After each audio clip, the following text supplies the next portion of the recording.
బలమైన సాక్షిగా సాధారణంగా మనం వాడుకొని ప్రార్థిస్తున్నాం.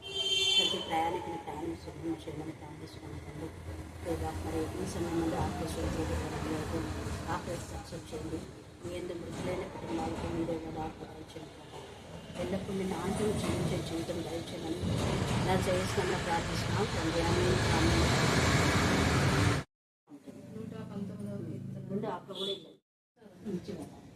యెహోవా నీ మాట చొప్పున నీ సేవకునికి నీవు మేలు చేస్తున్నావు. నేను నీ ఆత్మీయులను నమ్ముతున్నాను. మంచి వివేచన మంచి జ్ఞానము నాకు నేర్పును. శ్రమ కలగక మునుపు నేను త్రోవ విడిచితిని. ఇప్పుడు నీ వాక్యమును అనుసరించి నడుచుకొనుచున్నాను. నీవు దయాళుడవే మేలు చేయుచున్నావు. నీ కట్టడలను నాకు బోధింపును. గర్విష్ఠుడు నా మీద అబద్ధము కల్పించును. అయితే పూర్ణ హృదయంతో నేను నీ ఉపదేశములను అనుసరించు. వారి హృదయము కొవ్వు వల్లే మందంగా ఉన్నది. నేను నీ ధర్మశాస్త్రం బట్టి ఆనందించుచున్నాను. నేను నీ కట్టడలను నేర్చుకున్నట్లు శ్రమ నొందుట నాకు మేలాయని. వేల కొలది వెండి బంగారు నాణముల కంటే నీవిచ్చిన ధర్మశాస్త్రం నాకు మేలు. Very good. దేవుడి వాక్య భాగం దీవించి ఆస్వాదించుగాక. ఆమేన్. అక్కని ఆసుపత్రిలో చూసిన వాళ్ళు ఇప్పుడు బాగానే చూసి అందరూ ఫోన్లు చేసి మళ్ళీ నాకు ప్రేర్ చేసుకుంటాను. కొన్ని మాటలు మీరు చెప్పడానికి ట్రై చేస్తున్నారు. అక్క నా ప్రభ నా తల్లి గూడులో మరి నాన్న ఏ విధానంలో ఈమెను ఇక్కడికి వివాహం జరిగించినాడో మాకు తెలియదు. అనేక మంది నా తల్లి విద్యార్థులు అయ్యేలాగా మరి అక్క మా తల్లి సండే స్కూల్ టీచర్గా ఉన్నప్పుడు ఎంతోమంది పిల్లలు ఆత్మీయులు ఎదిగారు. అది మీరు జ్ఞాపకం చేసుకున్నాం. అందుకు మేము స్తుతిస్తున్నాం. దేవా మేము కలిసి చేసిన ప్రార్థన ఏది ఎప్పుడు విఫలం కాలేదు. విజయ్ కుమార్ని కూడా మేము జ్ఞాపకం చేసుకున్నాం. ఎక్కడున్నా మా ఆత్మలు ఎప్పుడు ఏకీభవిస్తాయి.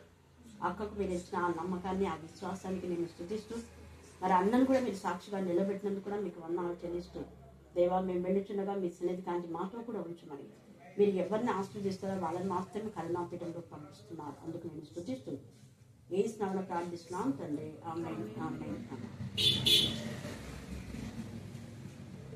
ఓకే అక్క గాడ్ బ్లెస్ యు. బాగా తినండి. అధ్యాయము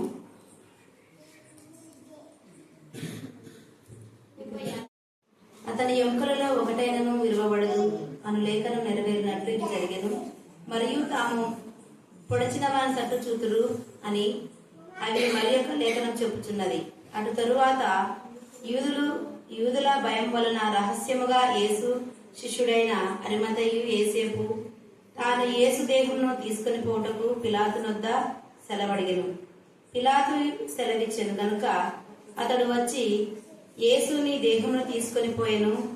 మొదట రాత్రి వేళ ఆయన యుద్ధకు వచ్చిన నికోదేము కూడా బోలంతో కలిపిన ఆగరు రమారమి 150 సేళ్ల ఎత్తు తెచ్చెను. అంతటా వారు యేసు దేహమును ఎత్తుకొని వచ్చి యూదులు పాతిపెట్టు మర్యాద చొప్పున ఆ సుగంధ ద్రవ్యములు దానికి పూసి నారబట్టలు చుట్టుది. ఆయనను సిలువ వేసిన స్థలంలో ఒక తోట ఉండెను.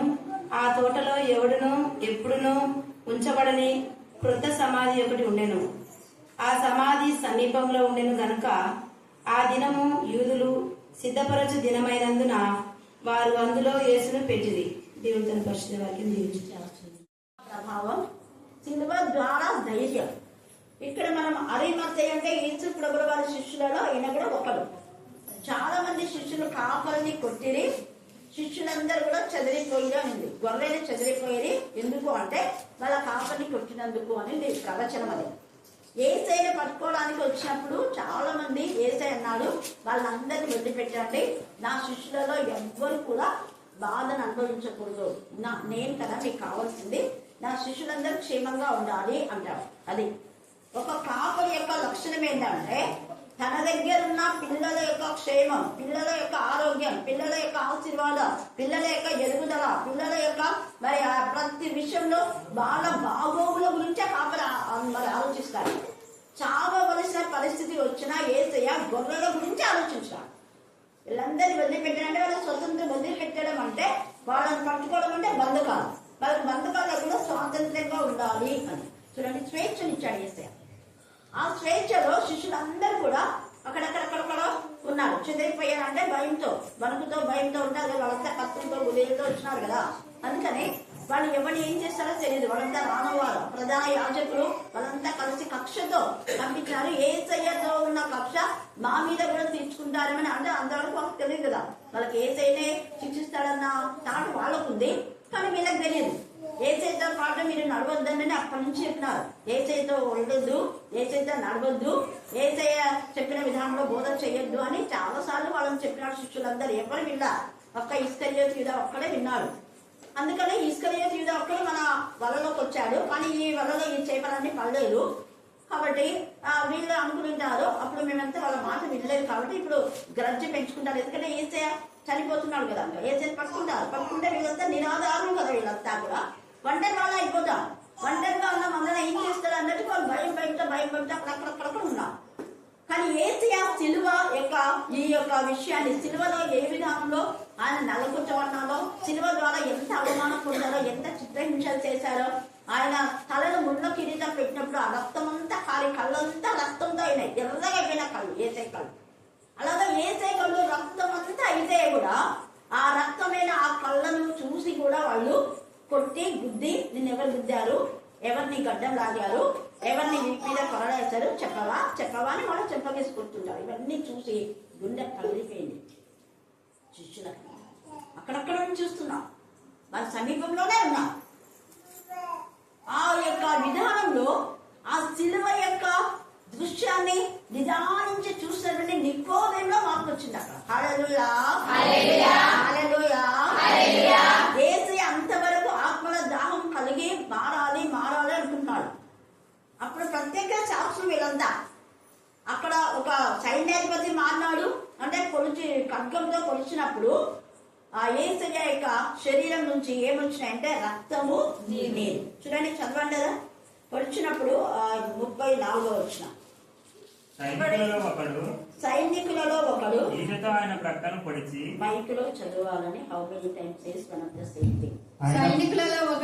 సైనికులలో ఒకడు ఈటెతో ఆయన ప్రక్కన పొడిచెను. ఈటెతో అంటే ఎన్నిసార్లు ఆయన ఈటెతో ఇచ్చేసినాడు. ఈట పట్టుకుని వచ్చాడు. చూడండి, నిర్దోషైన యేసయ్య ఈటెతో ఆయన ప్రక్కన పొడిచెను. వెంటనే రక్తమును నీళ్లు ఏమేమి వచ్చాయంటే రక్తము, అండర్లైన్ చేసుకోండి, రక్తము నీళ్లు సాక్ష్యం. మొదటి పేతులో కూడా ఈ మాట రాయబడింది. 2వ పేతురు మీరు చూస్తే 2వ అధ్యాయం 1 నుంచి 7 దాకా చదివితే మనం ఆత్మీయంగా నిర్మలమైన పాల వల్ల ఎదగడానికి ఇది సాక్ష్యం. తర్వాత మొదటి యోహానులో కూడా మనం చూస్తే రక్తము నీళ్లు సాక్ష్యం ఇచ్చును అని. ఆత్మ, ఈ ముగ్గురు సాక్ష్యం. ఎవరంటే ఆత్మ, తర్వాత రక్తం. ఏంటి ఆత్మ సాక్ష్యం అంటే ఆయన ఏమన్నాడు? తండ్రి నీ చేతికి నా ఆత్మను అప్పగించున్నాను. సాక్ష్యం అంటే తండ్రి అయిన దేవుని ద్వారానే మనం జీవిస్తున్నామని చెప్పడానికి అది ఒక నిదర్శనం. నా తండ్రి నన్ను పంపినాడు, నా తండ్రి యొక్క ఆత్మ నాలో ఉండింది, నా తండ్రి ఆత్మ నాలో ఉంది కాబట్టి నేను ఈ కార్యంలోనే చేశాను. ఆత్మ దేవుడు నాకు ఏం చెప్పాడు అవన్నీ మీకు చెప్పాను.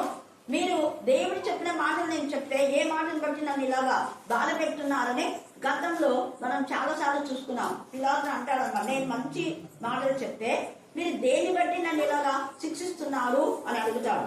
అదే 18వ అధ్యాయంలో అయితే అరచేతులతో ఒకడు ఆయన కొడతాడు. 22వ వచనంలో 18:22 చదవండి. ఆయన ఈ మాటలు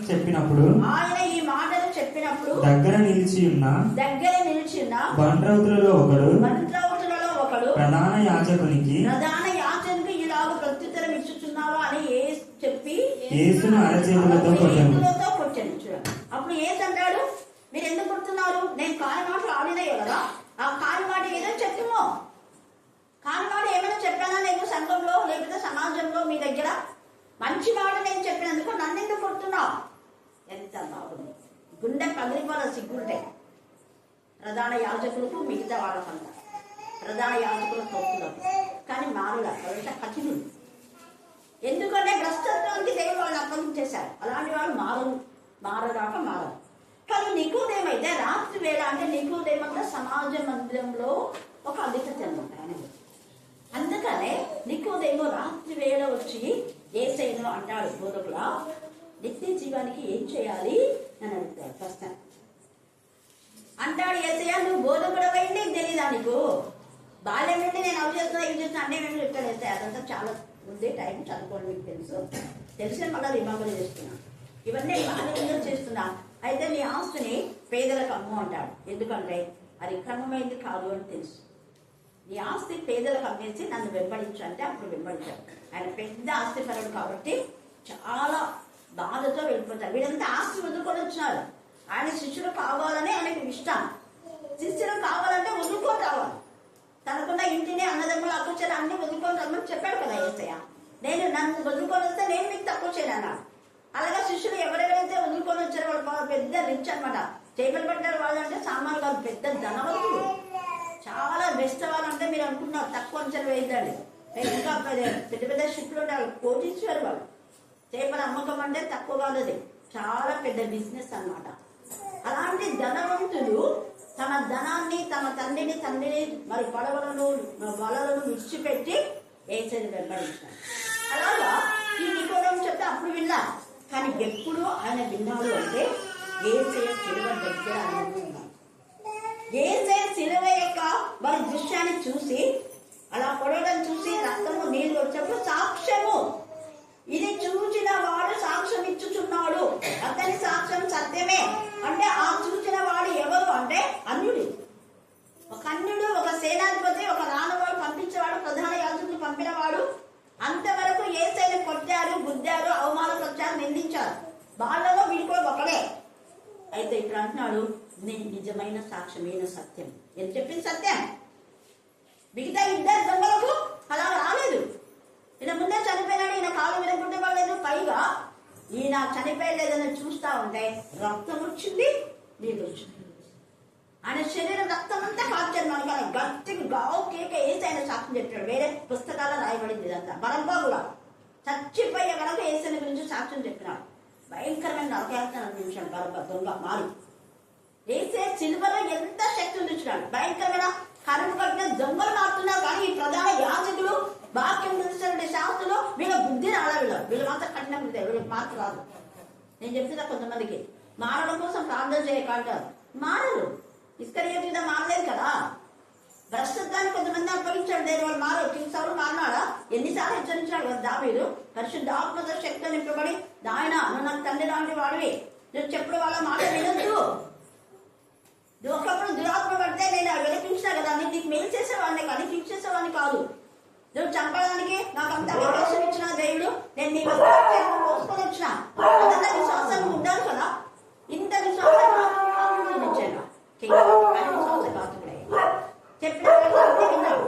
నా కొడుకులో స్వార్థం. ప్రస్తుత సమాజంలో సంఘటనలో దేవుడి స్వార్థం. కింగ్ సౌల్ స్వార్థమే. స్వార్థం ఎప్పుడు బ్లెస్ అయినా స్వాతంత్రం వచ్చిందని ప్రతి సంవత్సరం చెప్తుంటాం. గణతంత్ర రోజు కదా, అంటే వచ్చింది ఆగస్టు 15. ఇంకా సంపూర్ణ స్వాతంత్రం. రిపబ్లిక్ డే అర్థమైంది చెప్పండి. రిపబ్లిక్ డే అర్థమైంది చదువుకున్నారు. గణతంత్ర దినోత్సవం ఏమర్థం లేదు. సంపూర్ణ స్వాతంత్రం. మీ ఉపాధ్యాయులు చెప్తారు కదా, నేనైతే చెప్తా. మరి ఉపాధ్యాయులు చెప్తారని నాకు అదే సంపూర్ణ స్వాతంత్రం వచ్చిందా. బాగా చదవండి మీరు.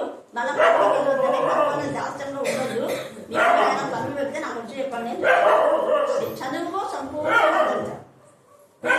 బడి పశువులుగా చేయకూడదు, బానిస పశువులుగా చేయకూడదు, పని వాళ్ళలాగా చేయకూడదు. పని అనేది ఒక ఆ బానిసత్వం నుంచి విడిపించడానికి విద్యా స్వాతంత్రం మీరు ఉన్నారు.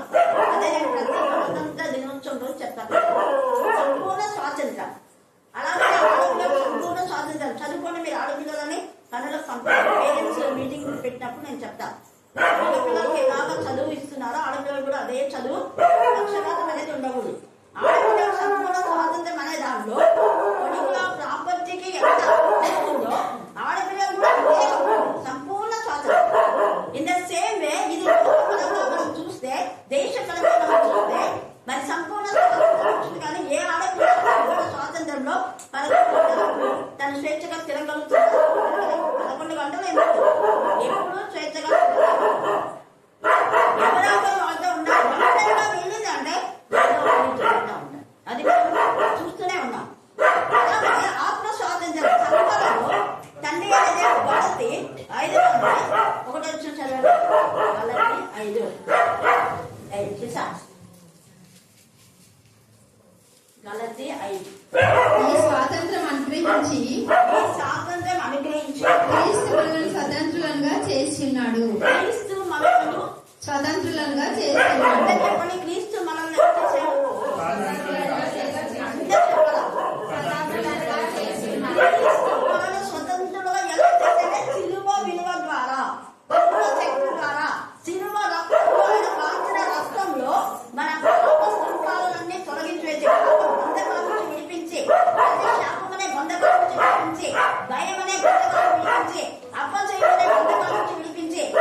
ఇవ్వాలి.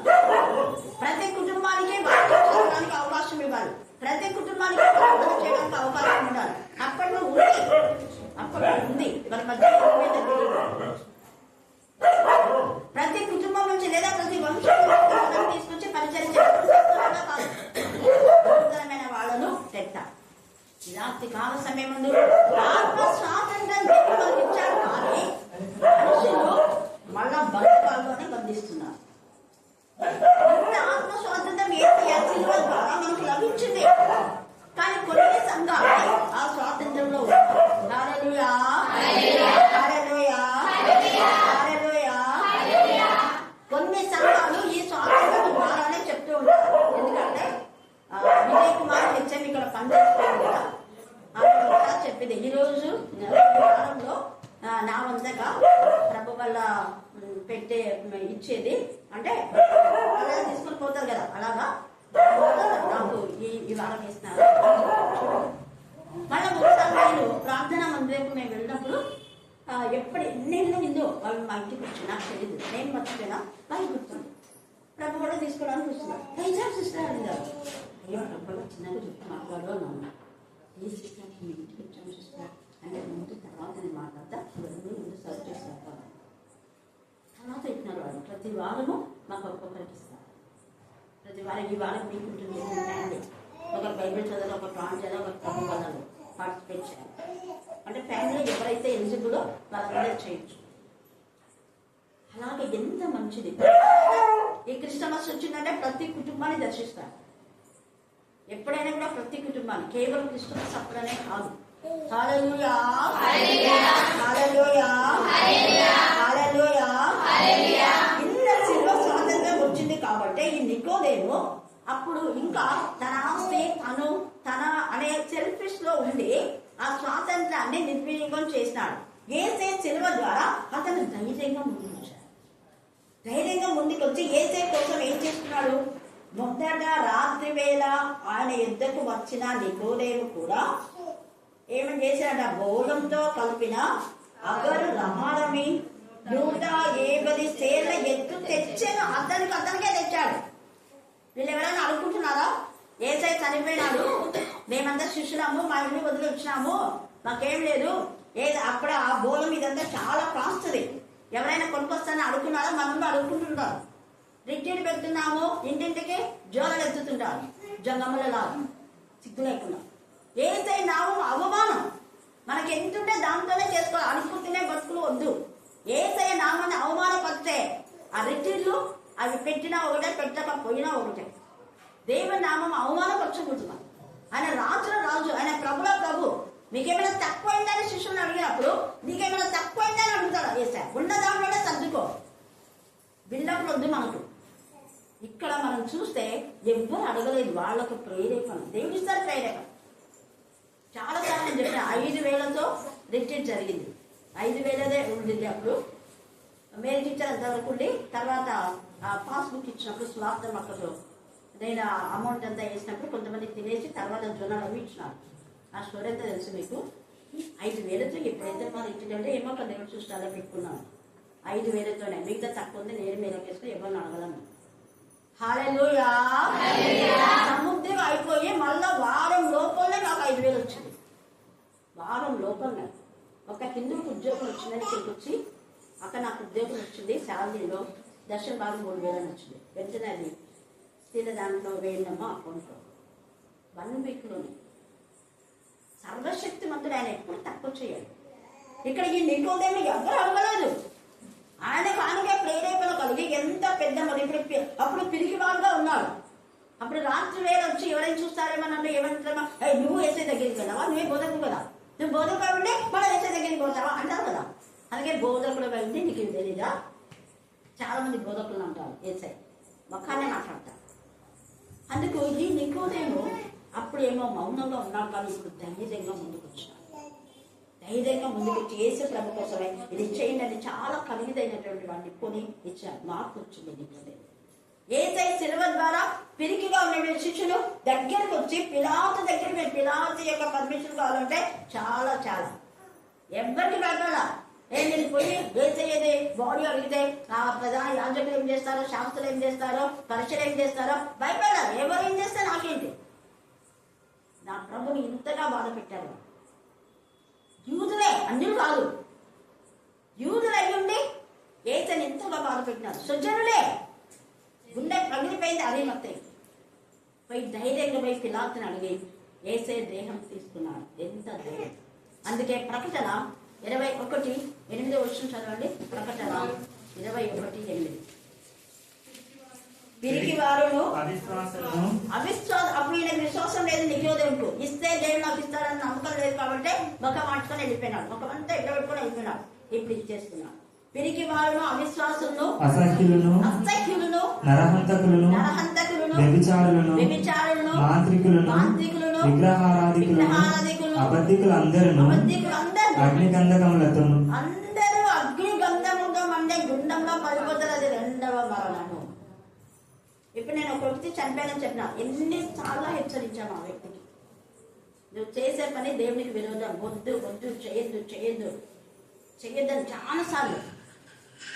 అవునమ్మా మీరు పరిశుద్ధులు, మీరు ఉండండి పరిశుద్ధులు, మళ్ళీ మా జోలికి ఎందుకు వస్తారమ్మా అనేవాడు. నీ జోలికి రావడం కాదు, నువ్వు పరిశుద్ధంగా ఉంటే నీ భార్య కూడా నీతో సమాధానం ఉంటుంది. నువ్వు అపవిత్రంగా ఉంటే ఆమె పరిశుద్ధురాలు, నీతో ఎలాగా మరి కాపురం చేస్తుంది. మళ్ళీ ఆమె రాదు, ప్రార్థన చేయమా మేమేమా ఆమె కోసము అని వచ్చి చెప్తావు. ఏం ప్రాంతాల ముందు నువ్వు మారు, నీ బతుకు సరి చేసుకో. ఎన్నిసార్లు చెప్పినా విన్నా. ఎంత ఆస్తి భయంకరమైనటువంటి వేషాలు ఇచ్చేస్తారు. వేరంతా వాళ్ళ బంధువులే. అక్రమ సంబంధాలు. చచ్చాడు ఈరోజు. ఏం బాధ అనిపించట్లేదు, కాకపోతే మార్పు కాదని బాధ. వాళ్ళ భార్య కూడా అదే ఉంది. చాలాసార్లు చెప్పినారు మార్పు కోసం చేయి, ఆస్తి వద్దు అన్నారు. ఇప్పుడు కూడా ఆమె ఆస్తి వద్దు మాకండి. ఇప్పుడు ఆమె వస్తే ఆమెకు ఆస్తి ఇవ్వాలి. యాక్చువల్గా పెద్ద ఆస్తి వల్లే ఎవరికి కావాలా వాళ్ళ ఆస్తి అని. పరిశుద్ధత ముఖ్యం. నరకానికే పోయేది. రక్షణ లేకుండా ఎంతకాలం వ్యభిచారంలో ఉంటారు చెప్తే మనలోకి బాధ, ఎక్కడ లేని బాధ వస్తుంది. కానీ బతుకు నరక యాత్ర అనుభవిస్తాం. అది ఒక్క యుగం కాదు, వేల యుగాల నరక యాత్ర. చెప్పినా కూడా వినకపోతే నేను అందే అంటాను. ఎహెజ్కేలు 33 ఉందేమో చదువు. నువ్వు నేను చెప్తున్నా నీకు బాధ ఉందేమో, కానీ చెప్పకపోతే దేవుడు నన్ను పంపిస్తాను. నేను చెప్పినాను కదా, నీ పాపం నీ మీదే ఉంటుంది. నీ పాపంకు నువ్వే శిక్ష అనుభవిస్తావు. బాకానాదం వినియు వాడు జాగ్రత్త పడకపోతే తన ప్రాణం తానే ఉత్తరవాది. ఆ రోజు ఏం చెప్పినానో అదే జరిగింది. ఈ రోజు నీ ప్రాణం నువ్వే ఉత్తరవాది. మంచిగా హెల్త్గా ఉండే బాడీని పాడు చేసుకున్నావు, సన్నగా అయిపోయినా ఉంటాం. తెలియదు, మేము చాలా రోజులే, సంవత్సరాలు ఏంది చెప్పాలంటే. ఇలా నేను చెప్తానని ఇక్కడ కూడా రాడు. ఇంకా భయం, రద్దగిరి, మోసం చేసే పెళ్ళిళ్ళు నిలువు, అబద్ధాలతో చేసే పెళ్ళిళ్ళు. అందుకని ఇక్కడైతే ఎంత ధైర్యం అలాగనే నికోదేము ధైర్యంగా, ఇద్దరు నిజంగా వీళ్ళంతా ధైర్యంతో చేయాలి. ఆ తర్వాత ఇక్కడ ఈ సైనికులు మారారు. తర్వాత ఇంకా ఎంత మంది సాక్ష్యాన్ని బట్టి. కానీ లేఖనాలు రాయబడ్డానికి గ్రంథం చుట్టం చాలు. కొంత మాత్రమే బైబిల్లో రాస్తాడు. అన్ని కుదించి రాశాడు. వేరే పుస్తకాల్లో చాలా మంది బలబ్బ కూడా బావు కేక వేసి ఇంతలోనే ఆయన చనిపోయానా అనుకుంటొస్తారు. ఏసు అనుకుంటా ఆయన భక్తంతా ఏసు నామం జపించుకుంటూనే ప్రభు సాక్షి. భయంకరమైన దొంగలు మారుతున్నారు. వ్యభిచారైన మగవాడు మారింది, రాహబు మారింది, స్త్రీ మారింది. కానీ మనలో కొందరికి మార్పు రాదు. అన్ని తెలిసి ఈ పరిచయలు, ఈ ప్రధాన యాజకులు వీళ్ళు మాట చనిపోయినాకన్నా వాళ్ళకి బుద్ధి వచ్చినట్టు రాలేదు. సమాధిని ఎలాగ చేస్తారో అంతా సీల్ వేయండి అంటారు. మిగతా పత్రికలో మనం చదివితే ఇక్కడ ఏముంది, ఆయన పరిమళ సుగంధ ద్రవ్యంలో దానికి చూసి నార బట్టలు చుట్టిరి. ఆయనను సిలువ వేసిన స్థలంలో ఒక తోట ఉండెను. ఆ తోటలో ఎవడును ఎప్పుడునో ఉంచబడని కొత్త సమాధి ఒకటి ఉండేను. ఆ సమాధి సమీపంలో ఉండేది కనుక ఆ దినము యూదులు సిద్ధపరిచిన దినమైనందున వారు అందులో వేసి తన కోసమే తొలగించుకున్న సమాధిని దేవుని కోసం ఇచ్చారు. హల్లెలూయా, హల్లెలూయా. మర్యాద చొప్పునే జరిగింది. ఏది తక్కువ కాలేదు, ఎంత మంది ఎంత నీచంగా ఏసైను శిల వేసినా కూడా ఏసై సమాధి యూదుల పద్ధతి ప్రకారమే. కాస్ట్లీ ఇవన్నీ కూడా. ఒక పట్టు మరి వస్త్రాలు ఆయన తీసుకొని వస్తాను, చాలా ఖరీదు, కొన్ని వేలు పట్టయితే వేలేంటి లక్షలు అవుతాయి. అలాంటి వస్త్రాలు ఆయనకు నార బట్టలతో చుట్టి వేరే వేరే మరి సువార్తలు మంచిగా చదివితే ఉంది. నార బట్టలు చుట్టి ఆయనను రాతితో తొలబడినటువంటి కొత్త సమాధిలో ఉంచాడు. ఫ్రెష్ అన్ని వేసాయి. ఆయన జననములో పుట్టుకుంటూ కానీ మరణము చాలా దేవునికి మహిమకరంగా. ఆయన మరి ఆ యొక్క దేహములు పార్థివ దేహములు దేవునికి మహిమకరంగా సమాధి చేశారు. పరిమళ ద్రవ్యాలు రాజుకు ఈక్వల్ గా ఆయన సమాధి చేయబడింది. కాబట్టి యేసు ఎందుకు ఇలాగ చేయబడిందంటే మనలో తండ్రితో సమాధాన పరచడం కోసమే. అందుకే ఇర్మియా మీరు 31వ అధ్యాయం 32 చదివితే చాలా విషయాలు ఉన్నాయి. కొన్ని వచనాలు చదివిస్తా మీ యొక్క మరి ఆలోచన నిమిత్తం. చదవడానికి వాళ్ళు ఉన్నారు కాబట్టి 31 ఇర్మియా 34వ వచనం చదవండి. నేను వారికి దేవుళ్ళ ఉండడం కోసమే ఇంత శిల్వ యాగం. నేను దేవుడినయ్యా, నేను సృష్టికర్తనయ్యా, నేనే మిమ్మల్ని కాపాడినా, నేనే మీరు నా పిల్లలు, మీరు నా యొక్క పిల్లలు, నేను మీ దేవులను, మీకు పోషణ ఆధారం నేనే అని చెప్పడానికే యేసయ్య శిలువ విలువను మనకు తెలియజేస్తూ నేను మీకు దేవుడినై ఉన్నాను, వారు నాకు జనులగుదురు, వారు మరి ఎన్నడును యెహోవాను గూర్చి బోధ నొందుదము అని తమ పొరుగు వారికి గాని తమ సహోదరులకు గాని ఉపదేశం చేయరు. అందరూ వాక్యం చెప్పే వాళ్ళు అయిపోతున్నారు. హల్లెలూయా, హల్లెలూయా. అందరూ కూడా అలా వాక్యం చెప్పే వాళ్ళుగా ఉంటారు. ఇక్కడ ప్రవచనం ఇర్మియా ఒక్క బోధకుడే కాదు ప్రవచించాల్సిందే. యేసయ్య ఉద్దేశం అదే. అప్పుడున్న యాజకులు మాత్రమే, లేఖన భాగాలు శాస్త్రులు మాత్రమే చెప్పాలి. కానీ ఇప్పుడు అలా కాదు. యేసయ్య శిలువ ద్వారా ప్రతి ఒక్కరు వాక్యం ప్రకటించే వాళ్ళుగా ఉండాలి.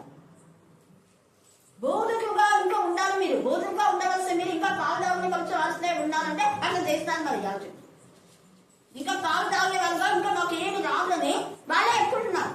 మాకు వచ్చినా కూడా మా నోరం మీస్తున్నారు అనే సంఘాలు ఉన్నాయి. ఆత్మ స్వాతంత్రం ఎక్కడుంది? చెప్పాలి, వాక్యం చెప్పాలి. ఎంతమందికి ఆశ ఉంది, కానీ అందరికి అవకాశం లేదు. ఎన్ని అవకాశాలు ఇవ్వచ్చు. ఇంతకుముందు వేగుజాములో చెప్పేవాళ్ళు, ఫ్రైడే నైట్ చెప్పేవాళ్ళు, ఆదివారం కూడా రాత్రి చెప్పేవాళ్ళు.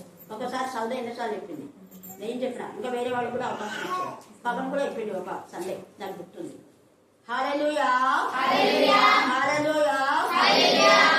ఆత్మ స్వాతంత్రం లేదు, పోయింది కొన్ని సంఘాలు. కానీ దేవుడు ఊరుకో, దేవుడైతే ఊరుకో. చదవమ్మా మళ్ళీ.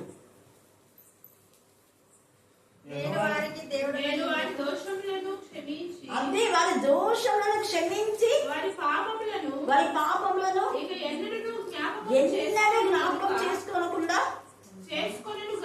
చేసుకోనను కనుక అల్పులేమి అండర్లైన్ చేసుకోండి. అల్పులేమి గనులేమి. ఇక్కడ గనులైన వాళ్ళే కాదు, ఇక్కడ యాజకులు అనబడే వాళ్ళు మాత్రమే కాదు, అల్పులు గనులను అందరూ ఆయన తెలుసుకోవాలి.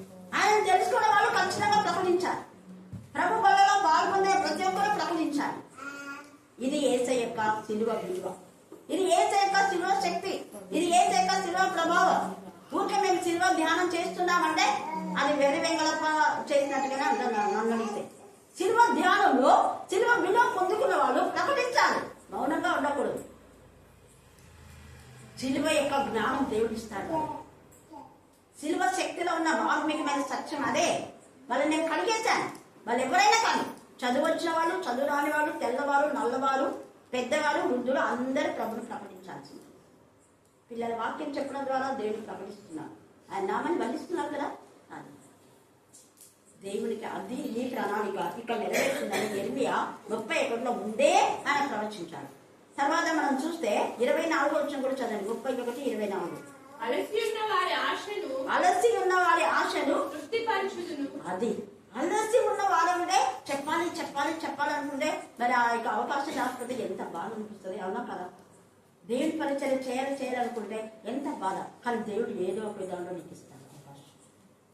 అలసి ఉన్న వారు ప్రాణం ఆయన తృప్తిపరుస్తాను. తర్వాత కృషించిన వారినందరినీ కృషించిన వారినందరినీ నింపుదును. నింపుతూ కృషించిన వారిని అందరినీ నింపుతాను.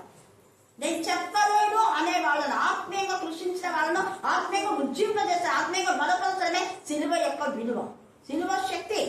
ఆత్మీయంగా కుంగిపోయిన వాళ్ళని లేవనెత్తి ఆత్మీయంగా బలపరచాలి. ఆత్మ జ్ఞానం, ఆత్మ బలం, ఆత్మశక్తి, ఆత్మలో వివేచన, ఆత్మలో బుద్ధి, ఆత్మ నేత్రం తెలబడతాయి, ఆత్మ చెవులు తెలబడతాయి. ఆత్మ సంబంధమైన ప్రతి ఆశీర్వాదం సిలువ విలువ ద్వారానే మనకు లభిస్తుంది. అందుకే సిలువ ధ్యానం ఎప్పుడు చేయాలి. యేసయ్య సిలువ అంత విలువైంది. ముందే ఇర్మియా ప్రవచించాడు.